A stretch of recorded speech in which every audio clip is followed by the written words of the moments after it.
jumpa di channel YouTube. Seperti biasa kita akan menantikan acara yang sangat menarik tentunya bagi kita semua. Terima kasih Tuhan, karena dalam penyertaan Tuhan Yesus kita dapat duduk bareng-bareng mengikuti acara yang sangat menarik tentunya. Tapi sebelum kita melakukannya, kita harus mengikuti protokol kesehatan, memakai masker, menjaga jarak, dan cuci tangan dengan air yang mengalir, pakai sabun tentunya. Dan tidak lupa menikmati makanan bergizi, agar asupan gizi itu dapat menunjang kesehatan kita. Sebelumnya saya ucapkan terima kasih teman-teman. Mari kita ikuti bareng-bareng. And which fragment remain behind? B fragment. And which fragment will go away? Another apple will go away. This apple was from here. Another apple is from here. What is this? C to A. Yes. Did C1 also have a complement A? Of course not, as we can see there. Yeah, it never had apple.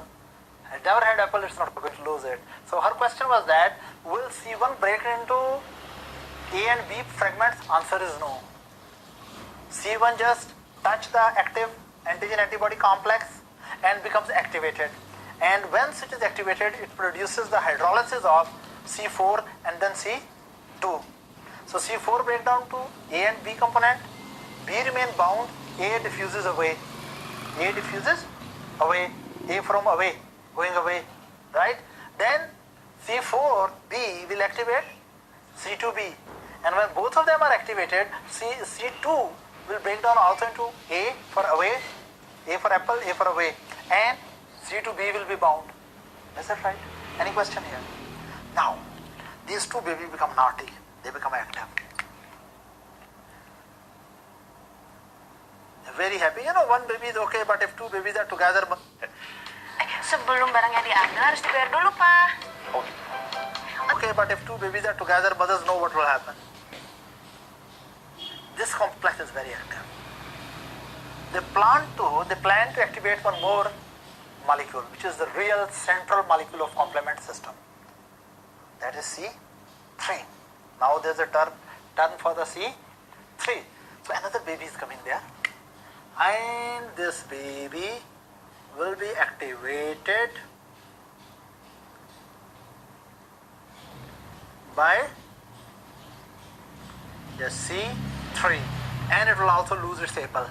What will be that? C3A. Right? And what will be left behind? C3B. So it means that this complex which is C4B plus C2B, this complex was able to convert the inactive C3 into active C3. Am I clear? These two babies were able to activate the next baby. So we can say the B fragment of 4 and B fragment of 2 together make a complex which can convert the C3 protein, complement number 3 protein, into B fragment and A fragment. It means they can convert, these two can convert C3 from inactive form to active form. That is why these two baby group is called, another name for, special name for this is C3 convertase. What is it called? C3 convertase. These two are called C3 convertase, which can convert the complement number 3 into active form.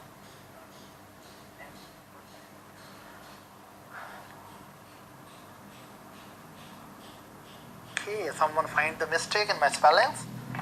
I'm always weak in spelling, so I prefer to write it like this, that it is C3 convertase. Is that right? Now you ahead.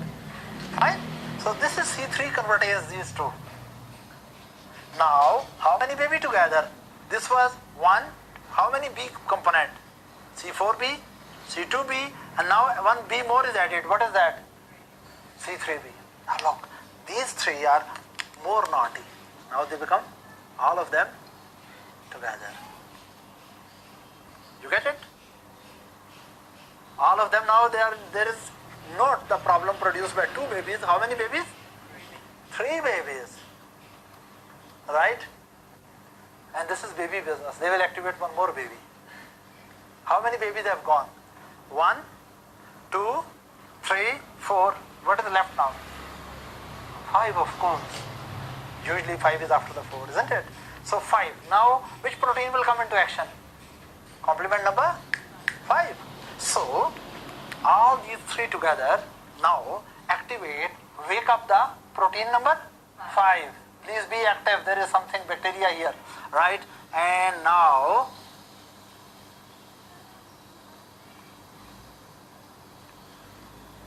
right? C5, and it will of course lose its apple. So, what is lost? It will lose one fragment, C5A, and what is left behind? C5. Is that right? It means that all 3 of them, all the red complex, which consist of C4B, C2B, C3B, all of them were able to activate which protein? So what should be that complex called? C5 convertase. You are yourself intelligent, isn't it? People have friends which are intelligent. C5 convertase. So now we know, again, let's repeat up to now, how the complement system is being activated under these examples. Right?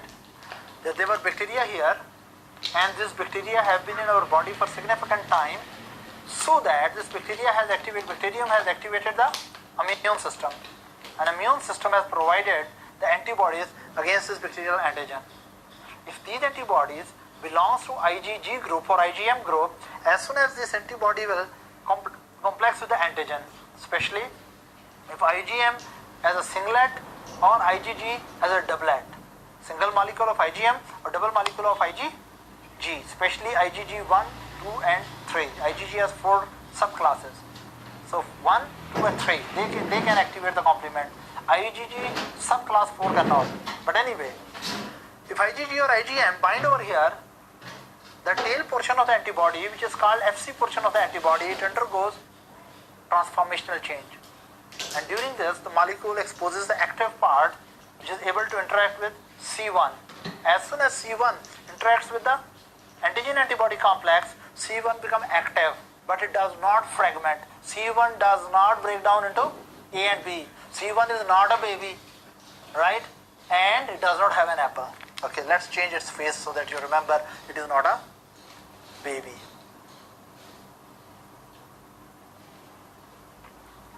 It is not a baby, right? So don't talk about C1, B component or A component. Is that right? So this is for C1 is the mother.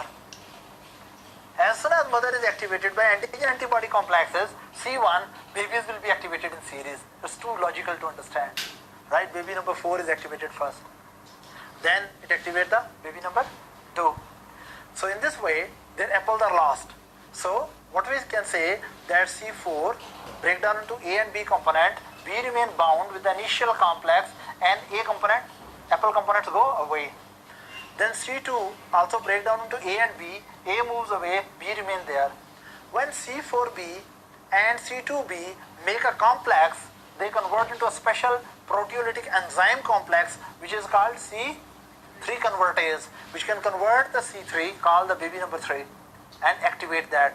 Of course, any baby who has lost the apple will be very active and weeping and crying and disturbing, right? So C3B will be there. Right? So the first these two together act as C3 convertase. Right? As soon as C3B fragment is added to C3 convertase, whole complex is called C5 convertase. That is C4B, C2B, C3B. This C5 convertase will activate protein number 5, and protein number 5 will break down into C5A and C5B. And now C5B will be sticking to this. Is that right? C5B remain sticking to this main complex. In this example, suppose now what happens? Yes, what happens now?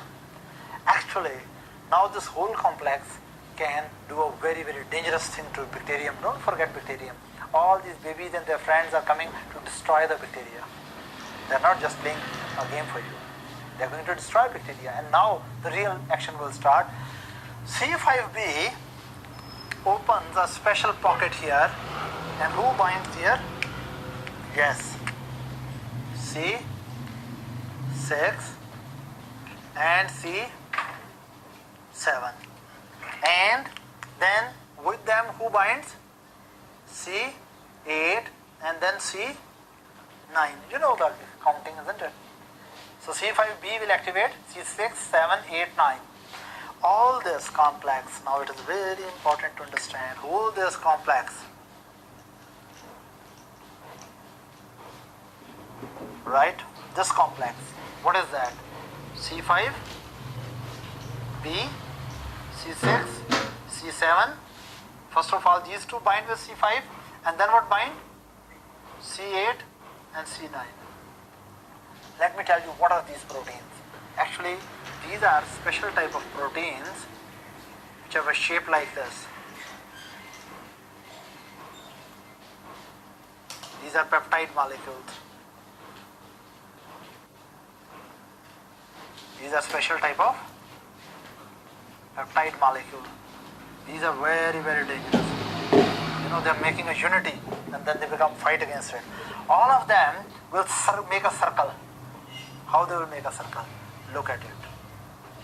This was C5b. On the flanks of it will become, C6 and C7. Then what will be added to further? C7 and C. So okay, C8 and C9. And all of them will come. They are laughing. They have made a friendly circle, which is the least friendly to the bacterium. They are only friendly with each other. They will make a circle like this. So it means this protein, this is making a sort of complex which is having a pore in the center. Is that right? This complex can be also shown like this. They have assembled into a, what is this? Now let's suppose C5b. This is a peptide C5b. Width on the flanks, what are there? C6, and what was here? C7, C6 and 7. And what were here?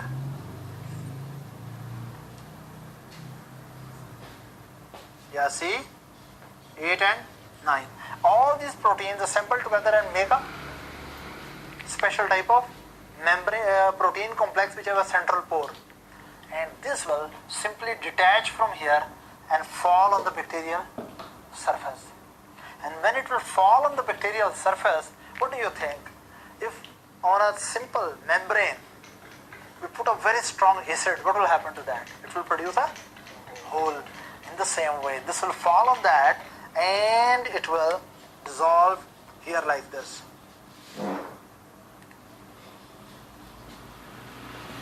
These protein complex. So repeatedly more and more complexes will fall. So do you think membrane is under attack or not?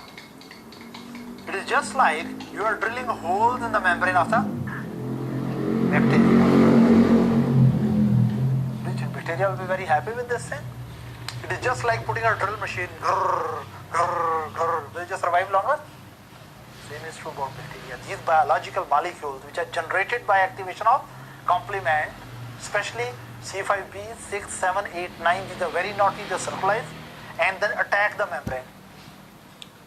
So this naughty group of activated complements are called membrane attack complex.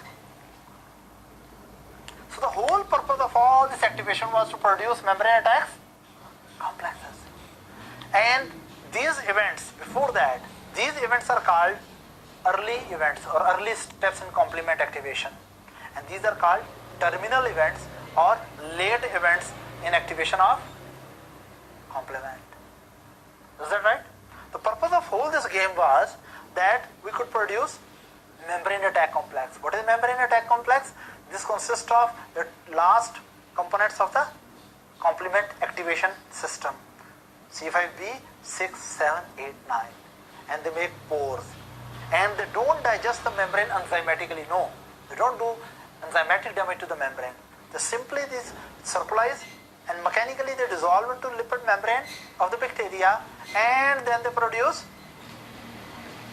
disrupt the physical integrity of the bacterial membrane. These membrane attack complexes disrupt the physical integrity of the bacterial membrane. So of course, can bacteria keep its private environment in? No. The things which are inside will leak out and unwanted things will move in. So bacteria will die. Is it difficult to understand? This type of attack is, do you think, more effective on gram-positive bacteria or gram-negative bacteria? Gram-negative bacteria has outer lipid membrane. Gram-positive bacteria do not have outer lipid membrane. Let me tell you a little thing about gram-positive bacteria and gram-negative. What is the real difference? Gram-positive bacteria has lipid membrane in which it is cell membrane of the gram-positive. Here is cell membrane of gram-negative. These two things are common. Then gram-positive has lot of peptido. What is this? Glycans. These are special type of molecules.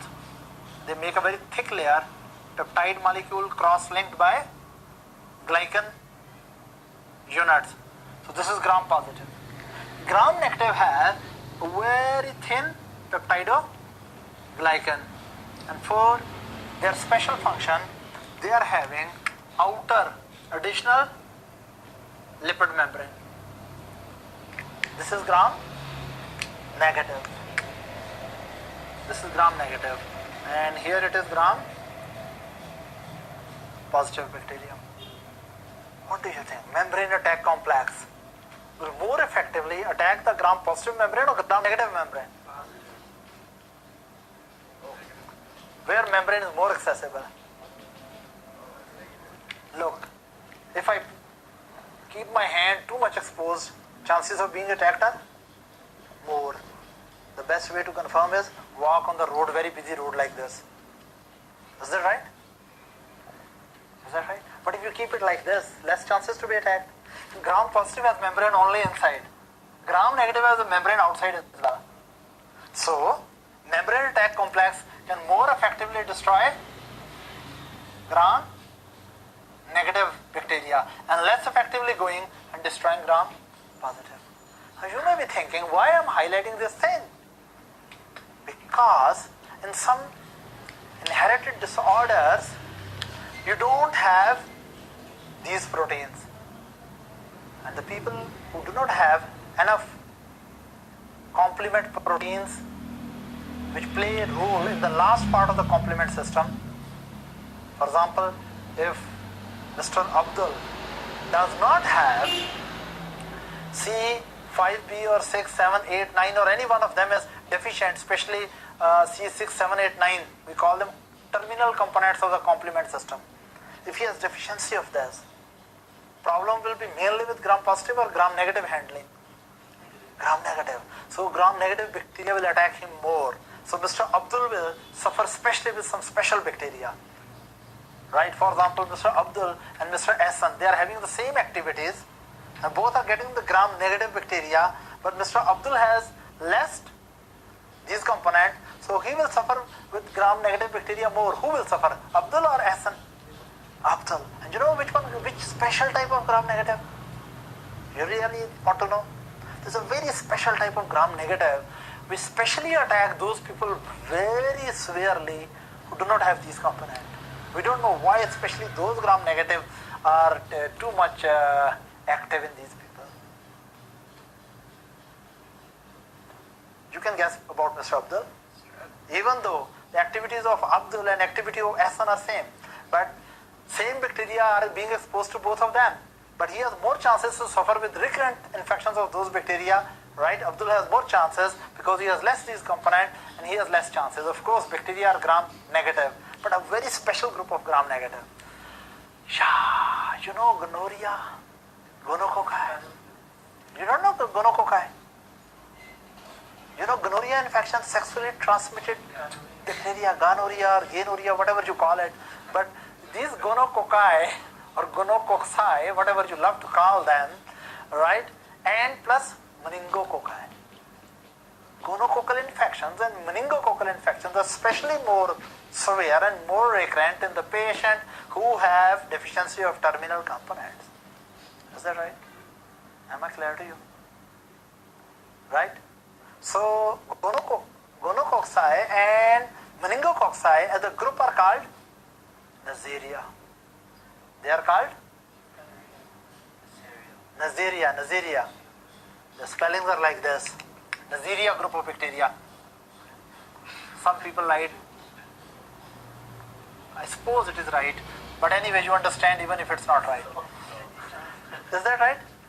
So next time, if your MCQ it appears, a person is repeatedly experiencing the Neisseria infections or gonococcal infections, what's wrong with him? Of course, one reason may be that he's having too much sexual activity in a very much reckless fashion, but other reason may be that he's having these also deficient.